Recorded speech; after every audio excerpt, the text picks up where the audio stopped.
Louvado seja o nome do Senhor. Podei vos assentar. Se Deus falar ao teu coração nessa noite, qual será a tua resposta? Se você ouvir a voz de Deus falando ao teu coração, qual será a tua resposta? Irmãos, quando chega o momento da palavra, cada um de nós temos uma postura, né? Eu nunca me preocupei com a pessoa que estava aqui na frente. Nunca.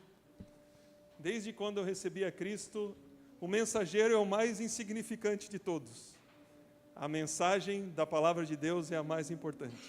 Não importa quem está aqui na frente, não importa a palavra de Deus seja pregada. Então fique atento. Fique atento àquilo que o Senhor falar ao teu coração, porque a palavra de Deus ela é viva e ela é poderosa para fazer grandes coisas. Amém? Abra comigo João capítulo 9, versículos 1. Eu vou ler do versículo 1 até o 3. João capítulo 9, versículos 1, 2 e 3. Diz assim a palavra de Deus: Ao passar, Jesus viu um cego de nascença. Seus discípulos lhe perguntaram: Mestre, quem pecou?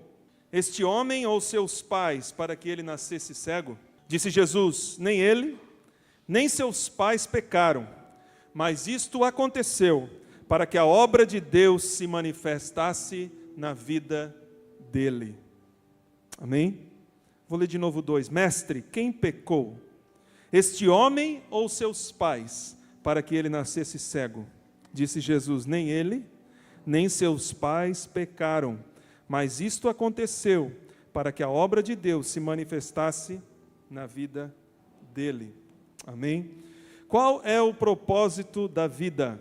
Ou qual é o seu propósito? É uma pergunta muito pessoal e às vezes pode ser uma pergunta muito vasta também, porque nos faz questionar várias coisas. Por que estamos aqui? Por que Deus nos criou? E essa é uma pergunta que deve sempre remeter a um Criador. Se nós quisermos encontrar uma resposta a essa pergunta, uma resposta que não seja qualquer outra coisa a não ser uma resposta de estamos aqui por acaso, nós precisamos buscar essa resposta num Criador. Quando um inventor, quando alguém inventa uma criação, uma nova invenção, alguma coisa assim, ela é movida por um propósito, por uma necessidade, e assim ela é criada. Tem uma história, por exemplo, da Força Aérea Britânica. A Força Aérea Britânica nasceu no dia seguinte, quando a França tinha um avião que conseguiu cruzar o Canal da Mancha. No dia seguinte foi criada a Força Aérea Britânica. Por quê? Porque houve uma necessidade, então houve uma criação com o propósito de se suprir aquela necessidade. E assim nós somos. Se nós estamos aqui, nós precisamos remeter essa pergunta, né, buscar a resposta na pessoa ou naquele que nos criou. Porque se nós buscarmos essa resposta em qualquer outro lugar, ou em qualquer outra fonte, se nós vamos buscar essa resposta, por exemplo, numa teoria de evolução, numa teoria que houve um apanhado de micro-organismos que se juntaram e criaram uma gosma, e essa gosma saltou, pulou, foi para algum lugar, e isso ali foi criando, foi crescendo, e, enfim, depois de bilhões e bilhões de anos, nós estamos aqui. O que isso responde a essa pergunta? Por que estamos aqui? Estamos aqui por acaso. Um acaso bem longo atrás, né? Que gerou todos nós. Como é que isso responde à nossa pergunta? Qual é o propósito das nossas vidas? Por que estamos aqui? Então, se nós quisermos saber o propósito, nós precisamos ir àquele que nos criou. Nós precisamos voltar àquele que nos criou, perguntar àquele que nos criou. E a palavra de Deus é a revelação do nosso Criador para nós. Gênesis capítulo 1, versículo 1 diz: No princípio, Deus criou os céus e a terra. Deus criou o início de todas as coisas. Naquela semana da criação, Deus formou o homem à sua imagem e à sua semelhança. E esse texto de João capítulo 9, do versículo 1 ao 3, ali nós vemos uma resposta de Jesus a uma pergunta simples dos discípulos. E ele fala assim: nem ele nem seus pais pecaram, mas isto aconteceu para que a obra de Deus se manifestasse na vida dele. Há um propósito de Deus para a sua vida. Há um propósito do Senhor para você, sim, você. Nenhum de nós aqui estamos fora desse propósito. É a vontade de Deus manifestar a obra dele através da sua vida. É propósito de Deus. Não é propósito de Deus a manifestar a glória dele em algumas pessoas somente, né? Porque às vezes nós pensamos que nós somos um em meio a uma grande multidão.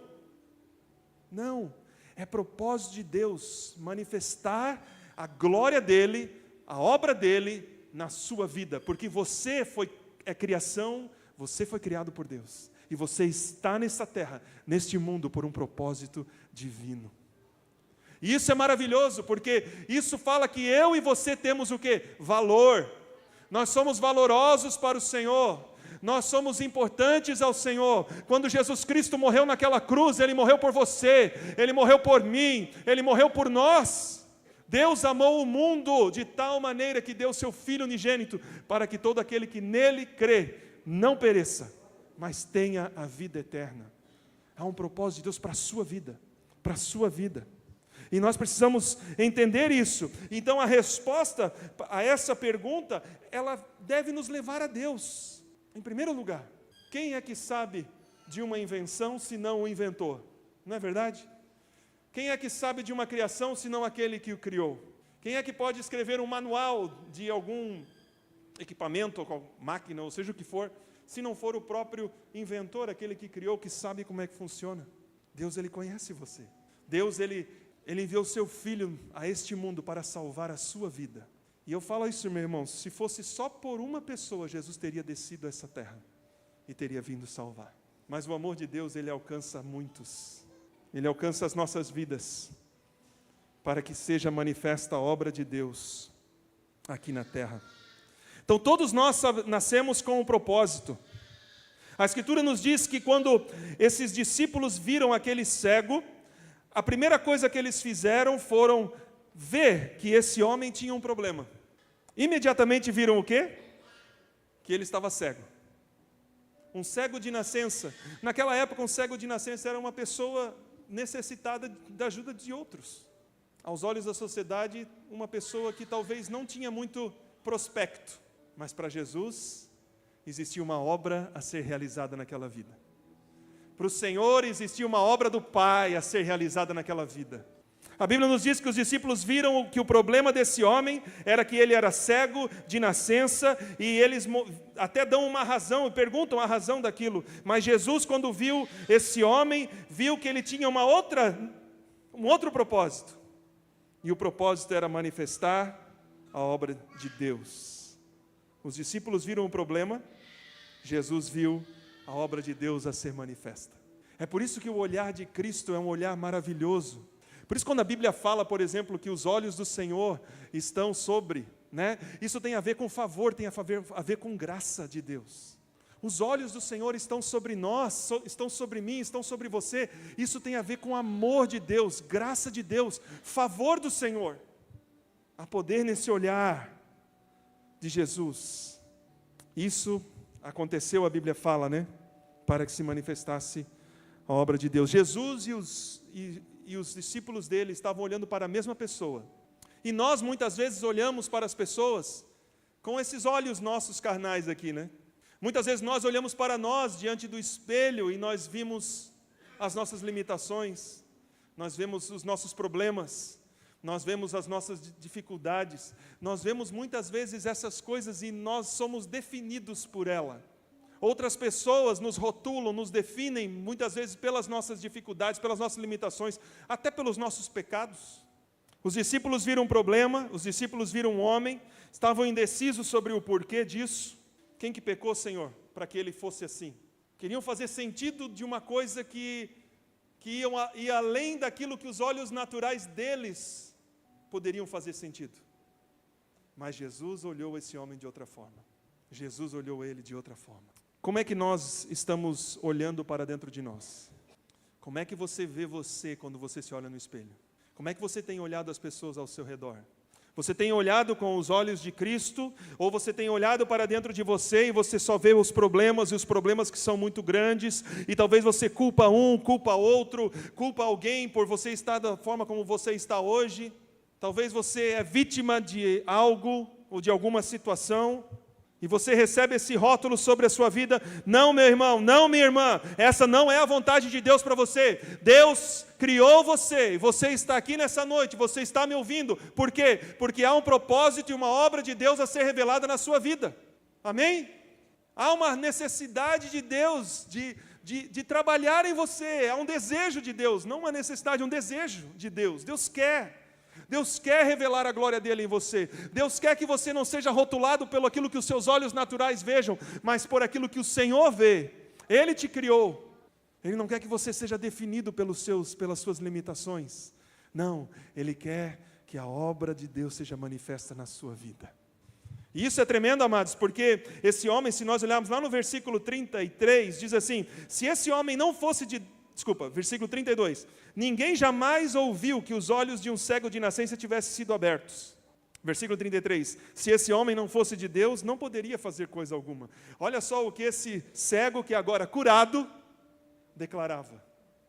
Declarava a glória do Messias, a glória do Senhor Jesus Cristo. Revelou ali, Jesus em sua eterna misericórdia, através dessa cura milagrosa na vida desse cego, Jesus revela a obra de Deus. E é assim que Deus faz conosco. É assim que Deus faz com você. Você que é cristão, você tem um antes e um depois. Você tem um momento de trevas, um momento onde Deus não era algo importante para você. Um momento onde você vivia para os seus próprios desejos, para as suas próprias vontades. Não, mas agora as coisas são diferentes. Por quê? Porque houve uma glória revelada de Deus. Hoje você glorifica a Deus através da sua vida. Por quê? Porque é uma glória revelada de Deus para você. Nós temos hoje batismo, temos 4 pessoas aqui à frente para se batizar. Talvez teremos mais até o final do culto. Mas há um testemunho de uma glória revelada na vida dessas pessoas. Há um testemunho na glória que é revelada de Deus naquele que crê no Senhor Jesus Cristo como Senhor e Salvador da sua vida. Há uma mudança de atitude, de pensamento. Por quê? Porque olhos são abertos. Porque os olhos são abertos. E o propósito de Deus vai ser sempre maior, é sempre maior do que o seu problema. Sempre. E sempre será. A verdade é que Deus o formou para o propósito dele. Você foi criado por Deus e foi criado para Deus. E Deus nos diz: deixe seu propósito definir quem você é, não seus problemas, não suas limitações. Divorciado, divorciada, isso não deve definir quem você é. Há uma glória de Deus a ser revelada.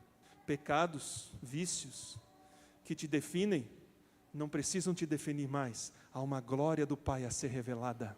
Buscando em outras fontes, buscando em outros lugares, idolatrias, tantas outras coisas. Não precisa mais ser assim. Há uma glória de Deus a ser revelada na sua vida. Há um propósito eterno de Deus para você. E isso começa num encontro com a pessoa de Cristo Jesus. Eu estava lendo essa semana, na verdade não essa semana, a semana anterior, estava lendo uma Bíblia de estudo que eu tenho lá em casa, e ela colocava assim, que o caminho para o Pai é através de Cristo Jesus, Ele é o nosso mediador. Amém? Ninguém vem ao Pai a não ser por Cristo. Não há outro caminho para Deus. Para nós chegarmos a Cristo, há uma cruz que nós precisamos ir, porque nós precisamos chegar a Cristo pela cruz, amém? Jesus mesmo diz assim: aquele que quiser vir após mim, deverá pegar a sua cruz e seguir-me. Então, para nós chegarmos até Cristo, há uma cruz que nós precisamos estar. Para chegarmos na cruz, precisamos de um arrependimento. E o arrependimento, meus queridos, é um reconhecimento de que só através de Cristo, é só através da graça de Deus, é só através da ajuda do Senhor. Quando a Bíblia fala que todos pecaram e todos estão carentes, estão destituídos da glória de Deus, Ele coloca toda a humanidade. Não foi ele, não foi o pai dele, os próprios discípulos tinham pecado também, e por isso eles não enxergavam com os olhos espirituais. Eles precisavam de nova vida. Eles precisavam dos olhos abertos para enxergar como Jesus enxergava. Nós precisamos dos nossos olhos abertos para enxergar o que Deus tem para nós, para enxergarmos os nossos irmãos com os olhos dele. Nicodemos, quando vem a Jesus em João capítulo 3, ele fala todas as palavras certas para o Senhor. Ele chega para o Senhor Jesus e fala assim: Senhor, eu sei que você vem da parte de Deus. Porque ninguém pode fazer as obras que tu fazes se não vieres, né? Se não fores da parte de Deus. Nicodemos falou todas as coisas certas para Jesus. Jesus poderia ter dito para ele assim: poxa, até que enfim um líder da lei, até que enfim alguém do meio dos fariseus ali, que entendeu e compreendeu. Não, Jesus não falou isso. Jesus até meio que dá um tapa na cara de Nicodemos e fala assim: Nicodemos, se tu não nascer de novo, Nicodemos, você não pode ver o reino de Deus. O próprio Jesus fala para eles: Nicodemos, você está vendo aquilo que os teus olhos estão testificando, mas tu precisa de uma nova vida, tu precisa de um novo nascimento. E daí naquela conversa, Nicodemos fala assim: mas Senhor, como é que eu posso voltar ao ventre da minha mãe novamente e nascer de novo? Aí Jesus fala assim: Nicodemos, tu és um mestre da lei, tu não sabe o que a lei diz acerca disso?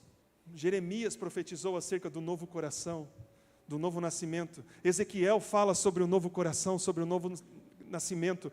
Os profetas falaram e profetizaram acerca desse novo coração, desse Espírito que habitaria, e nós não necessitaríamos mais sermos ensinados pelos homens, porque o próprio Espírito escreveria no nosso coração as leis de Deus, a vontade de Deus. E amados, é isso que Deus produz na vida de um cristão. Ele causa em nós uma vontade de servirmos a Deus, de fazermos a vontade de Deus que antes não existia.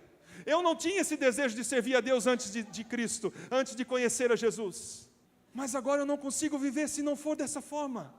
Por quê? Porque eu sou bom? Por quê? Porque eu tenho alguma coisa boa de mim? Não, mas porque o Espírito Santo está em mim, e o Espírito Santo vive em você, que crê em Cristo Jesus. Você que é salvo, o Espírito Santo está em você, e é Ele que produz esse desejo, esse amor, e essa vontade de servirmos ao Senhor. Nós precisamos desse novo nascimento, nós precisamos desses olhos abertos, porque senão viveremos cegos. E como temos cristãos que são cegos ainda. Não estou aqui para julgar ninguém aqui, mas como temos? Porque não é vir para a igreja que nos salva, não é estarmos aqui que nos salva, não é vir para a igreja quadrangular ou igreja, seja qual for o nome. Não é uma carteirinha de membro que nos salva, não. É um relacionamento com o Salvador, com o Senhor, com Cristo Jesus. É a nova vida que Ele nos dá, e essa vida que nos leva aos céus, essa vida que nos leva à salvação, não depende do teu trabalho e do teu esforço, depende de você se prostrar ao Espírito de Deus e falar assim: Senhor, eu vou viver a tua vontade, ajuda-me. Senhor, leva-me. Deus, faz com que com essa glória, com que esse sol em minha vida brilhe cada vez mais forte. Como diz ali, né, que em 2 Coríntios capítulo 3 fala que o Espírito Santo trabalha em nós e nos transforma de glória em glória, e glória em glória. A salvação é só o início de uma caminhada com o Senhor. A salvação é só uma porta que se abre para um reino eterno. A salvação é o primeiro passo que nós damos rumo a uma eternidade com Cristo. E essa salvação é uma salvação que precisa ser tomada, uma decisão desse lado, enquanto estamos vivos.